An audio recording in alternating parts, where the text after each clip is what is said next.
and welcome to my channel. This is Lisa with Lisa's Faith and Budget Planning channel. I'm excited to be here today. I'm excited to be here with you, getting into my Paycheck 1 closeout and my Paycheck 2 setup. I can't set up Paycheck 2 until I know all the numbers that are happening in Paycheck 1, check that and compare that to the bank account, and then when that number matches, I can move on and look at Paycheck 2 and start planning for the rest of the month. Now, I do a monthly budget at the beginning of the month, and that is in here. So you can check that out. At the end of the month, I do close this out, but I actually close out Paycheck 2, and that closes out all my budgeting for the month here.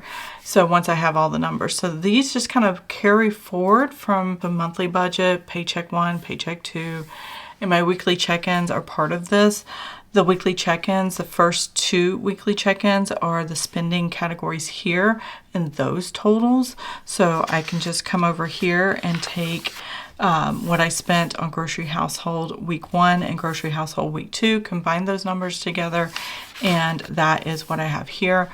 I have those numbers off camera. I'm going to be writing that down, and then we're going to come up with the actual balance forward that was sitting in the checking account before the new paycheck hit here, which is the middle of the month, the 15th of the month.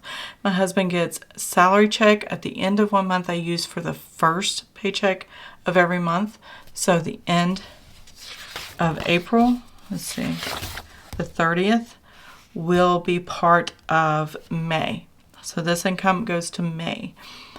And then in the middle of the month, on the 15th, my husband gets paid again. Now, my husband also gets government checks on the 1st of every month. So this check, or this check, which was the end of March, and this check are combined together and don't begin really here. The spending categories actually begin here, but the bills start here. So that is how I have that going, and they just flow one into the other. That may not be your style, but you can definitely get some tips and tricks just by watching content creators like myself that share their budgeting and use what parts of it that mean the most to you. That is the best advice I can give. Because we all get paid differently. We get paid weekly, or we get paid every other week. We get paid twice a month. We get paid monthly, sometimes quarterly, sometimes yearly. Those are usually annuities or like retirement and stuff. Or we get paid by commission, and that can vary. That's inconsistent income. So there's so many ways that we get paid, and we're all different. So this is just the style that I use because of how my husband gets paid. If you're new to my channel, welcome. I'm so excited to have you here. Let's go ahead and get into the numbers and start figuring out what was left after Paycheck 1 and how much had to balance forward to Paycheck 2. The reason I have a balance forward, if you're new, is because some of that money has to be here in order to cover the bills. I need enough to cover the bills, and then when my husband gets paid, then what isn't covered by what's left over here comes out of that paycheck, and then the rest of it's spending. So that's kind of how I operate things here. So let's go ahead and do this. Now, I recently did get an email from someone. I'm not going to name them because I didn't ask if I can put their name out or anything like that, but they did email me directly, and my email is in the description box below. So if you do have questions you don't want to put in the comments, just send me an email. And they asked for tips on budgeting, trying to stay in budget and coming back to your budget and things like that. The hardest part about budgeting, if you're not a natural nerd in wanting to track things, the only thing I ever want to track is numbers. I don't like tracking habits. I don't like tracking goals. I don't like making goals. I don't do any of those things, but I do love making my budgets, running the numbers, and seeing how those numbers affect me and my family and how they can take care of us. So I like paying attention to how much income there is and how much expenses are going out. If that is not something you enjoy, you're going to have to find a way to enjoy it, or something that gives you a treat or a reward for actually doing it and making that commitment. There are several books out there that kind of help you create habits and things you don't really enjoy. You can do some habit stacking. Always pick one time period to do it in, one specific location in your house. the treat can be like an ice cream or a cookie or something, or even like a Chick-fil-A breakfast the next day. Something that will keep you motivated. I wanted this reward, so I can do this. I need to do this to get it. And if I don't do this, I'm not going to do this reward. And if you are married, definitely combine everything. One account, joint. You are joint on paper and committed to a lifelong relationship with this person. And so everything needs to go together. I know there are unique special circumstances, and I think they would have to be extreme to not do that. But if you don't trust each other with money, then you don't trust each other. So my husband has never done the budgeting.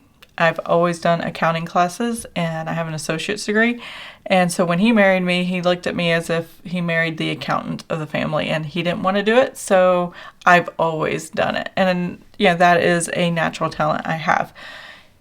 He just can't be consistent. I can't get him to be consistent. But he doesn't have to be, because he has me as an accountability partner. Now, he's a big picture guy, and I'm a detailed person, so that might be what's going on. So just if you are married, just make sure you're coming together, and at least looking at the bank accounts, and at least doing a rough budget, and making sure you're on the same page on spending and all the things. You don't have to have it as organized as this, but at least you're getting together, and you can keep budgeting together to keep the family very happy. So that is my PSA for today. Now I'm going to go ahead and write what we actually spent in my categories. So we had total $605.76. I've already totaled them together, so I can just get them down. And then we had $198.37 in eating out. Miscellaneous, we had $36.80. Gasoline, I had $57.74. And then copay, we had $67.08, and we had 0 for unbudgeted. Okay, there's all the numbers. So I have everything written down. I write them down as I go, and then once I finish my weekly check-in for that paycheck period, then I come and do these numbers here. And so that's where those numbers came from. And I just did my week 2 weekly check-in just before this, and that'll be going up, so you guys can check that out. If you've just come in at this video, you can go back to the weekly check-in or the previous video, and you'll see those numbers for that previous week. Now we need to total up all the income that came in. Every month I always do other and balance forward at 0 to start, because what I want to make sure is all the income that comes in can cover all the expenses going out. If I have extra income that comes in, I put it here. And if I have other things that I didn't expect to spend, I can add them here in the actual columns. So this is actually what was sitting in the checking account when the end of the previous month plus the first of the month checks hit. So my husband gets a military retirement check, which is a government check. That is his pension, and this comes on the first of every month, and this was $1,947.35. My husband also gets VA disability. This is considered 90% with a spouse, so VA math is kind of weird. You would have to look up their charts to understand, and I try not to, because I don't their math is weird. So anyways, $2,489.96 is VA disability. My oldest son pays rent. I have 2 autistic adults, and one of them pays rent. He gets SSI money. It's a government check as well, so that comes on the first of every month. And then we get pennies of dividends in our checking account, and this month we had 7. And that's where that change comes from. Now I'm going to add the $1,415.42 that my husband actually got for his paycheck. I always budget low for salary because it fluctuates a little bit by a few dollars. So this time around it was $3.42 increase. And then here I balance forward from the previous month $138. and that was for our Kentucky tax bill. I had it set up to auto draft out of our checking account, and I didn't do it until almost by the end of paycheck 1. So I went ahead and made sure that was already part of it, and it wasn't coming out of our income that we had planned. So I just balanced forward from the previous month. And the previous month, actually, we had a refund of $150 from Virginia because they kept taking money out of the disability, or not disability, but the retirement check. And they weren't supposed to last year. They weren't supposed to the previous year, but we've been fighting with them to get them to stop. They finally did. And so Virginia's done and done. So $138 was what I left in the checking account before all this income came in. Now I have a total of $6,817.80. And the way I have my Paycheck 1 sticker set up here, I can actually total up how much was more than what I expected. So that would be, I don't normally do this, or I'm just starting to do this year. 7 cents plus the $3.42 plus the $138 that I balanced forward, and that means it was an increase of $141.49 than what I planned.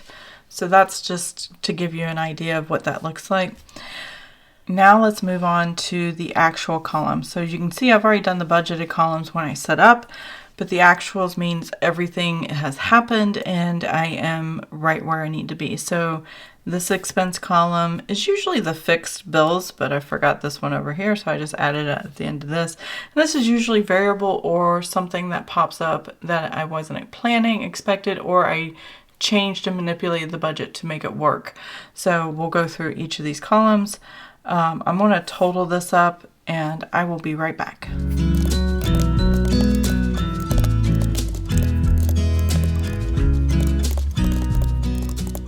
Okay, the total I have for the actual column here is $4,275.81, which is less than what I planned.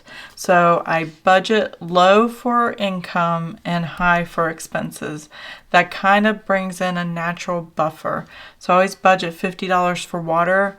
Unless I have a leak, I don't have $50. And I've had a leak one time before last year. So that's how I figured out, the water bill wasn't right. And so I budget $50 for water. Sometimes we might want to fill up a pool for the summer that we put up or something like that, something temporary.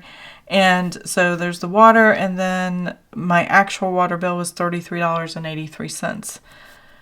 And then my car insurance and everything else stays the same. Nothing else changed. So that's why this is less than this. So budget low for your income, budget high for your expenses, especially your variable, that it will cover what you normally spend on that utility or variable expense. If you budget high for that and you build it into your budget, it gives you a natural buffer. It gives you a little extra money and you'll actually not pay as much as you think you will. And it protects that section of money in order to cover that bill. And when it's lower, then we have a little bit to work with. Here, so that was this first column, actuals, and then here's the second column with the variable spending and a couple add-ons. I will say here, Amazon gifts, what I had done here, essentially $9.15 came out of the budget. I lowered my sinking funds by $100 because I have a sinking fund that I pay from my checking account to our savings account, and in sinking funds that I do every month. And I just lowered those for $100 because I have a gift section, which is for Christmas and birthdays. I just left the cash that I normally move to the sinking funds in the checking account, lowered that amount, and didn't actually fund the gifts this month because I was using it. There was no reason to move it from checking to savings to credit card. It just didn't make sense to go through three. I just went from checking to credit card. And that's the only unusual thing. I did forget to put this bill over here, and then Kentucky tax did come out, which I was really happy to see because it was taking a while and I got nervous I'm glad that's over with and our Kentucky tax is done. We did a Roth conversion this year, so we paid for the tax on moving pre-tax to post-tax Roths. And so we had to pay the tax up front. Not a big deal. We're just paying today's taxes instead of future taxes as is being drawn out. We won't have to pay tax on it down the road, which is a great thing for Roths. I love that. It's post-tax. Here we have this column, so I'm going to total these numbers and I'll be right back.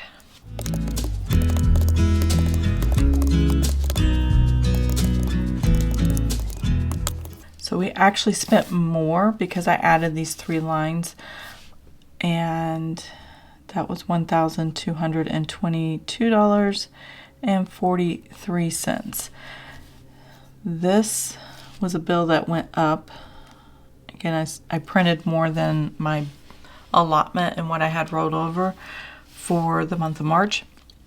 So it was a few dollars more than what I was used to. It should be fine going into the next month though. But if I consistently keep going up, I might bump up my printing allotment a little bit more. So, and again, that tax came in charged to the account. So I balanced forward into the new month, $138, and $138 went out.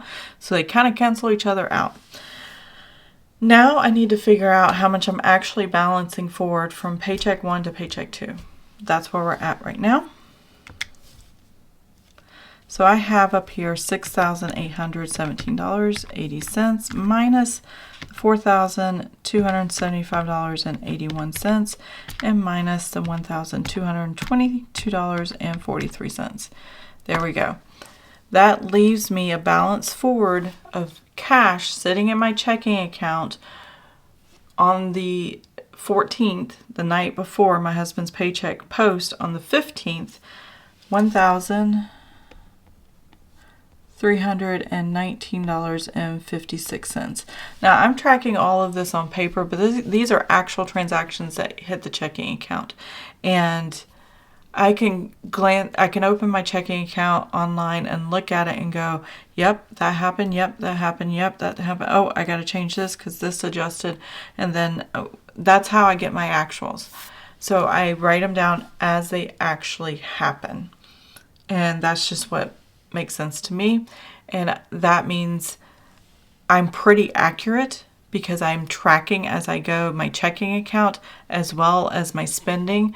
I don't do it all together, obviously, because I put my spending on the credit card and then I pay it in 1 week increments.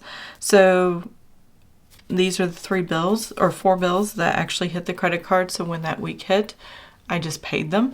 You saw my weekly check-in, you saw these 3 bills, and that's what I paid. So it's pretty simple when you have it set up and you get into a rhythm of doing your budget. And I just love doing it this way. It makes sense to me. It's something I've figured out for myself and it just works out. So I really like that. Now that I know this number, I can go on to paycheck 2 because I have officially closed out paycheck 1. We're done and done there. Now we're going to set up the budget. So I'm only working with the budgeted column here. And even though it's a budgeted column, I have the actuals for the income for my husband's salary.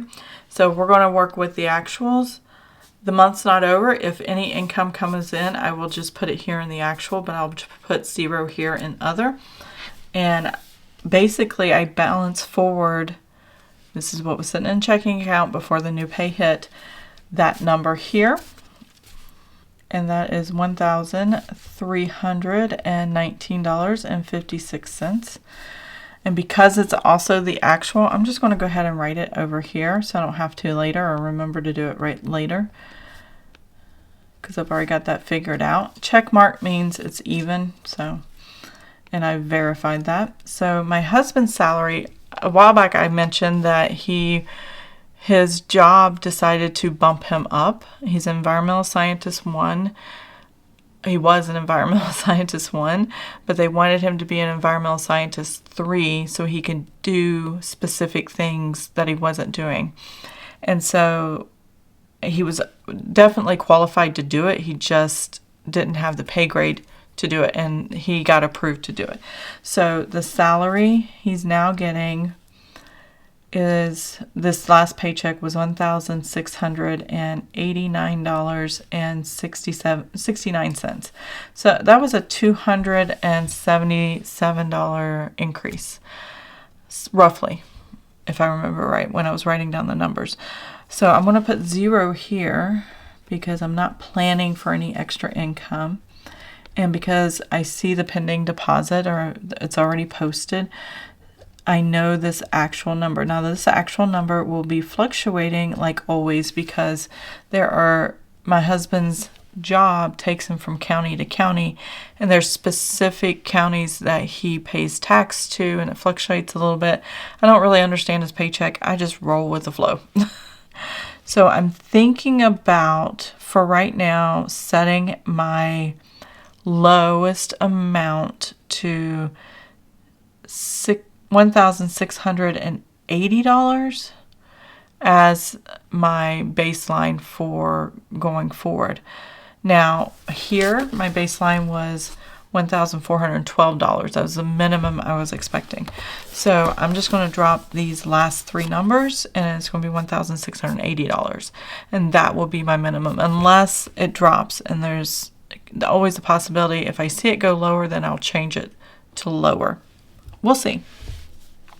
So I'm going to add the $689.69, and that gives me $3,009.25, which is a pretty good pay increase, and we're definitely happy with that. There are things that we want to work into the budget, but we're not sure how. So every penny of the budget's pretty much taking over. And this is a faith channel, which means we tithe, we are Christian, and we need to go into prayer with God on tithing, giving, offering, as well as our bills and potential future bills. And I don't want to get into all that later, but that's something as a family we do together, and we all pray on it, and we all work together on that. Now, at the end of the month is when I'll actually put either if any extra income came in or money got deposited, or 0, and this won't change. We'll see. Now that I've said all that, let's get into the budget itself.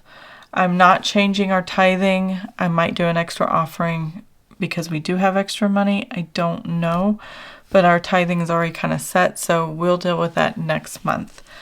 Tithe is $210, and that's just the salary based on what was before. AT&T is our cell phone bill. We have 3 leases. 2 of them are going to drop off in October. One of them's mine. I don't know if I want to pay it off early or what, but we'll see. $297.24. So $297.24. And this is unlimited text, unlimited everything, data and all that stuff. So we're not worried about any of that, which is why we pay a high price. Now this is where I dropped that $100. My original, if I go back to my monthly budget here real quick, you can see, here it is. It was $409.67, and I got the number wrong. I don't know why I put 67. It's supposed to be 69, but that's okay. That was just a budgeted column. But I ended up putting $309.69. 69 was the right amount for my sinking funds. And then that $100 difference is where this came from. So essentially I paid $9.15 out of pocket from this checking account. So sinking funds, since we know the actual, we're going to put that number here. $390.69. Got the right number this time. Next, we have life insurance 1. It's me, my husband, and my youngest son on this policy, $87.56. And then my oldest son aged out, and he has his own policy, 3316, that we purchased. Our electric bill this month was $215.87. This paid for March. In the middle of March, we got a new unit and paid $12,000, partly on the credit card, partly cash, for a whole new heating and AC unit.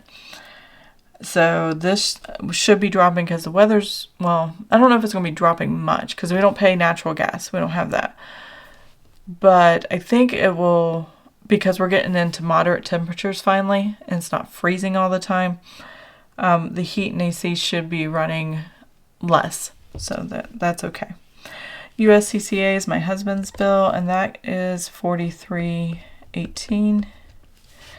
Apple.com is $2.99. This is just my storage for my phone.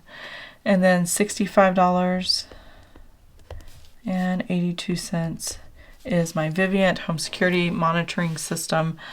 We paid cash for all the equipment and all the things, so we don't pay a separate fee for that, but we do have the monitoring for our system. So now we have to look at how much was left from our spending categories. So let's go ahead and go back here to the weekly check-in. Since I start with the budgeted amount, make sure I'm on screen here, over here, and I just subtract down as we go. These are the numbers that begin not just week 3 of the weekly check-in, but Paycheck 2, because Paycheck 2 covers week 3 and 4, and if I do a fifth week, or if the dates fall as a 5-week month, then that's where I use that. I don't always use my 5th week, but I put it there because I print and cut the stickers, and I just put it there. So this month I'm definitely doing a 3 and 4, week 3 and week 4, which is my Paycheck 2 time period. So those numbers that you saw back here on this side are the totals I'm going to be putting right here. And see how my weekly check-ins flow in with my paychecks and my monthly budgets flow in with everything else. That's how I'm able to track everything, and they all flow together.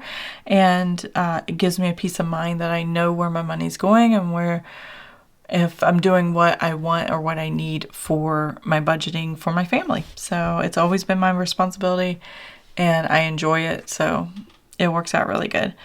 Grocery household, we had $894.24. I like seeing that, about $800 a paycheck. Is that right? $850. What is 4 weeks? Hold on, I can't math. So it's $750 a paycheck period. So I have more than 100 and what is it?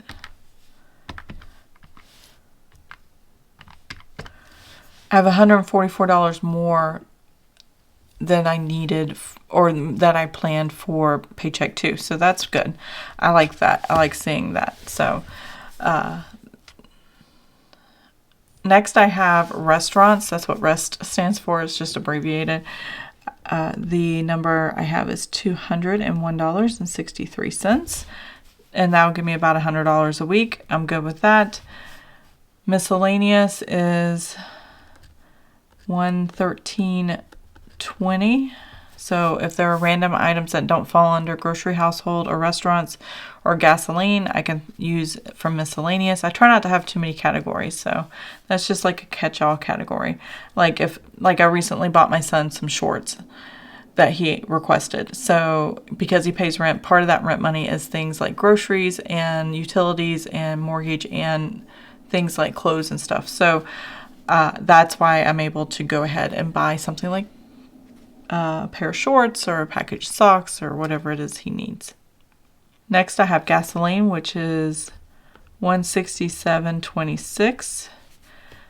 Copay, I have $7.92. I'll probably be over for the month, but the rest of these categories can kind of support that, so that's no problem. And then $0 for unbudgeted because I don't plan for anything for unbudgeted. So the next thing I have to do is total up these two budgeting columns, and I will be right back.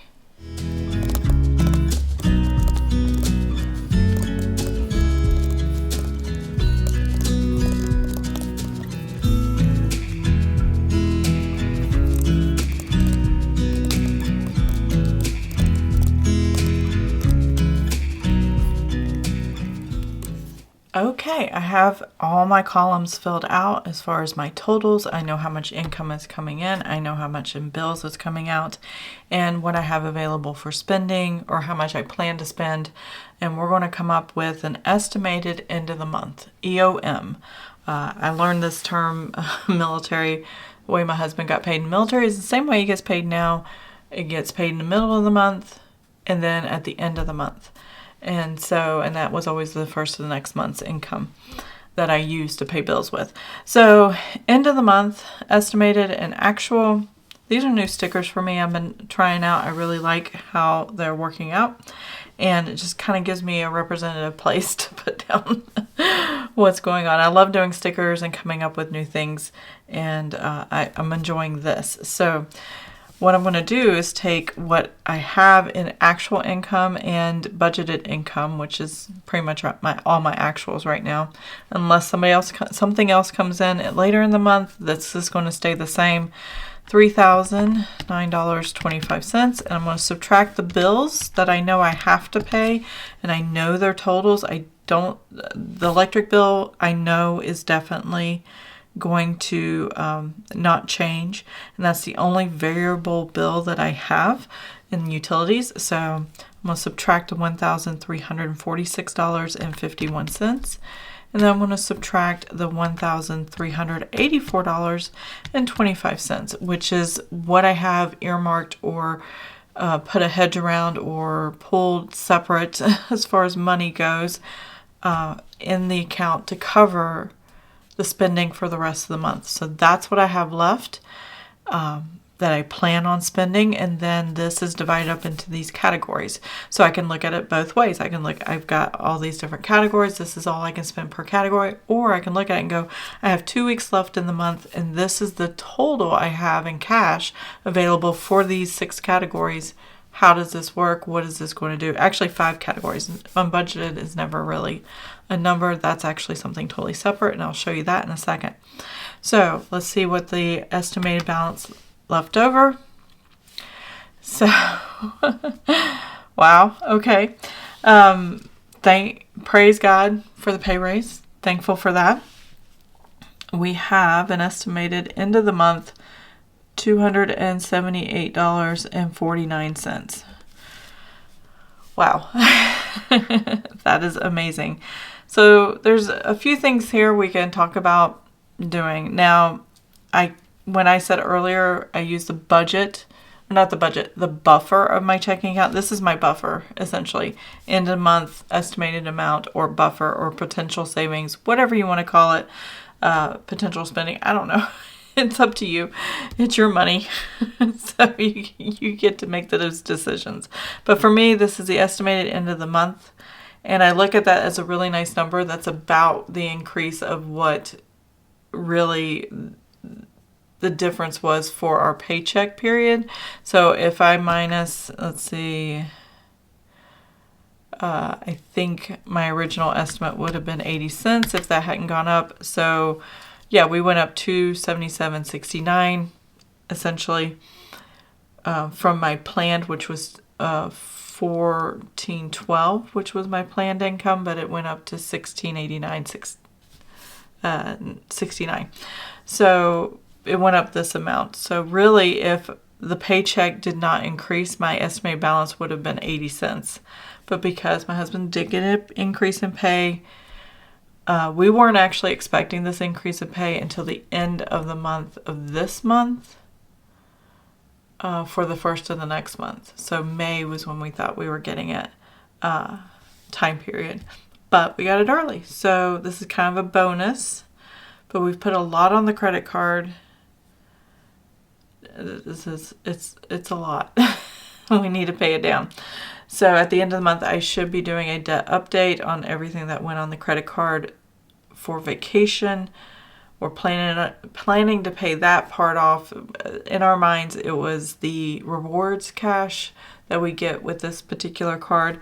And usually in a year, I can get up to $1,200 cash back in a year and not pay any interest, though I did pay interest once this year, and I'm not happy about that. So hopefully I don't have to worry about it again later. I'm going to have to talk it over with my husband. I'm thinking going ahead and making it, because I know the cash is sitting there, and so it doesn't burn a hole in our pocket and we're not desperate to use it. I might go ahead and make a $200 payment to the credit card just towards the debt portion of it and leave the $78.49. We're used to having it pretty tight, just a few dollars, so I'm not seeing any surprises coming into the future, so I'm not worried about what's going on. I just need to kind of think about it. So when I close out Paycheck 2, you will see what we actually decided to do, whether we wanted to spend some of this on things that we have been hoping for, or put it on the credit card and pay down the debt, or whatever the situation may be. My husband and I will have to talk about it and say, hey, we have this money sitting here. How do we want to use it? What do we need to do with it? Needs versus wants, things like that. So that is my Paycheck 2 setup. And at the end of the month, you will see the actual columns. I don't think this is going to change. I don't think any of this is going to change, but this is definitely going to be different. And you'll see, and I'll just go ahead and mark this here. Pay credit card debt. There you go. And I'm going to budget 0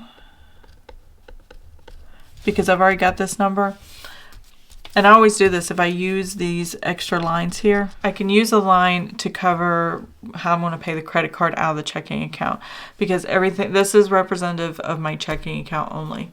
It's not my savings, it's not my sinking funds or anything like that, though I treat my sinking funds like one deposit as a bill, and I always pay it in the middle of the month, the 15th of the month, or transfer those savings funds. Everything else you see here is a bill that's auto drafted, or I write a check for, or I transfer the funds, like it's paid on the credit card and I pay the credit card back. So that's kind of how I'm running this as my checking account. This is everything in, everything out.